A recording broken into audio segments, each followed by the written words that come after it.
Hello and welcome to Wasted Potential, the show where we discuss the wasted potential of our favourite plotlines, or least favourite plotlines as the case may be. I had a shocking realisation back in June after releasing the Sindel episode of this show. In MKX, we're introduced to Kung Jin, Kung Lao's younger cousin, who idolised Lao until his death at Shao Kahn's hand. As well as indicating that Jin is possibly in his 30s in MKX if he was old enough to idolise Lao 22 to 27 years ago, this also sets up a great confrontation between Jin and the now Revenant Lao, as well as close friend and possible cousin Liu Kang. Only it never happens. The two never once interact with each other in the story. That's ridiculous. And the pre-fight dialogue between the two is quite good, so why the hell did we not get to see this banter in canon?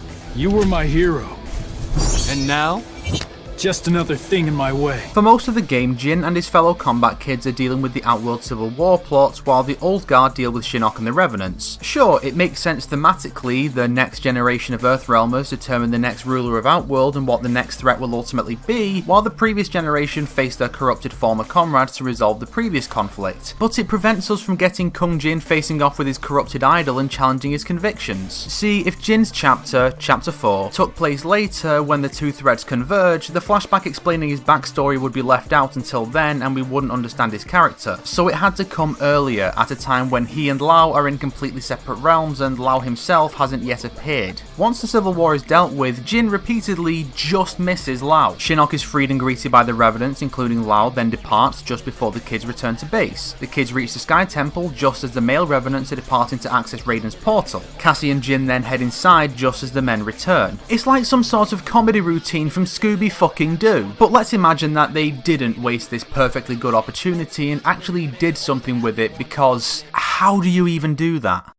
This issue could have been resolved with a simple cutscene fight since Jin's chapter is long over by this point, but that's no fun. Let's instead imagine the game ends not on chapter 12 Cassie Cage, but chapter 13 Legacy. We'll give Cassie chapter 2 between Johnny and Kotal's chapters focused on her training. This is used to establish her relationship with her parents as well as the state of the world post time skip. We get 2 fights of early training with Johnny and Jackie using the flashy Hollywood variation. Then we jump forward a few years and fight either Kenshi and Sonya or Sonya and Jin with the militaristic covert ops variation. This helps us set Cassie up as being just a clone of her parents who worries that she was only chosen as squad leader due to nepotism instead of her own skill. This concern about her bloodline is used a little when she and Jin open up and relate to one another halfway through the story, so it's good to set it up early and make it a major part of her character. It's also useful for setting her up as a new protagonist by giving her a good showcase of her skills, rather than repeatedly getting her arse kicked in embarrassing ways throughout the story and being utterly useless until the universe arbitrarily decides it's her time. Fast forward to chapter 13. The kids arrive at the Sky Temple just as Liu Kang and Kung Lao leave while Smoke and the ladies stay behind. The 4 then engage the Revenants. The player is Takeda of the Shirai Ryu against a now fightable Smoke of the Lin Kuei, sharing some banter about their rival clans before they fight. It's not much, but it's better than Cassie fighting 2 women she has absolutely zero connection to. Maybe Takeda has some concerns about not being good enough to be a part of the Shirai Ryu, but overall it's not really that important. The other 3 engage the ladies and just about manage to win once Takeda finishes his fight to help them knock out Sindel. Keep in mind that Sindel is, according to the devs, the most powerful female in the cast, and yet she loses to someone who's never won a fight before in her life. Forcing the entire team to work together to take her down lets us take this developer claim a little more seriously. Once their comrades are down, the 2 monks return. No one gets injured as they do in the game, where Jackie and Takeda are able to hold off Kitana, Smoke, Kung Lao, Sindel and Liu Kang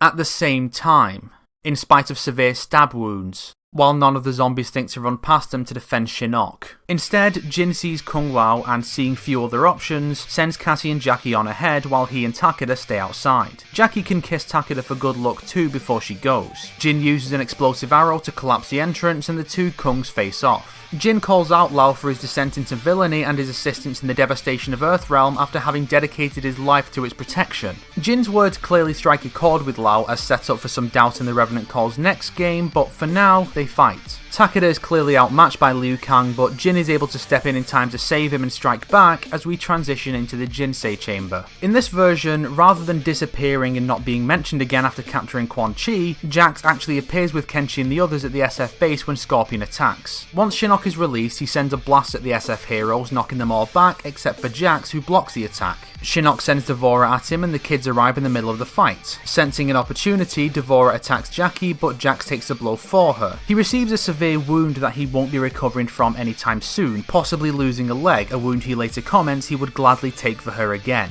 This both allows father and daughter to actually share a scene together, what the actual fuck, and gives Jackie a personal beef with D'Vorah, which she takes out on her and inflicts her own severe wound, maybe ripping off a stinger that she can never grow back. We will also say that Jackie's had some self-doubt about her own abilities until now, so she discards her gauntlets before the fight and ruins D'Vorah with her bare hands, just like her father did in MK Annihilation.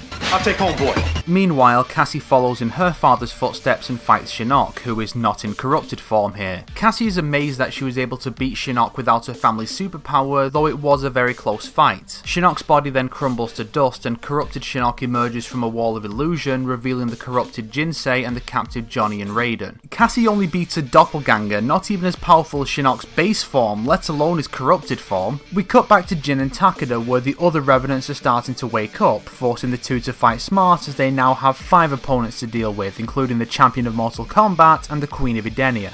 Jackie joins Cassie in fighting Shinnok, but he handily kicks the two's asses as he did with Johnny and Sonya in Chapter 1. Not only are the two tired out from their fights with the Outworlders, the Revenants and the two villains here while Shinnok is fully rested, but he's also been observing the two battling D'Vorah and the Doppelganger and now knows how they fight. So now we actually have a reason to believe Shinnok is a real threat, because NetherRealm never lets their main villains win fights, making them look like complete chumps. Jackie goes down and Cassie unlocks her family's power, shifting her to her brawler variation, utilising some skills from each of her parents, as well as her own original moves. Shinnok goes down, maybe with help from a now free Johnny. Just imagine the ultimate technique of the father-daughter nutcracker combo. Once Raiden purifies the Jinsei, the Revenants retreat. Liu Kang comments on Jin's prowess as a formidable warrior as foreshadowing, which gives us one last show of introspection from Lao, also as foreshadowing. That done, the boys head inside to reunite with the girls, where Takeda and Jackie play out their becoming a couple moment, while Jin acknowledges Cassie's prowess and worthiness of being squad leader, bringing the team's individual and collective arcs to a close.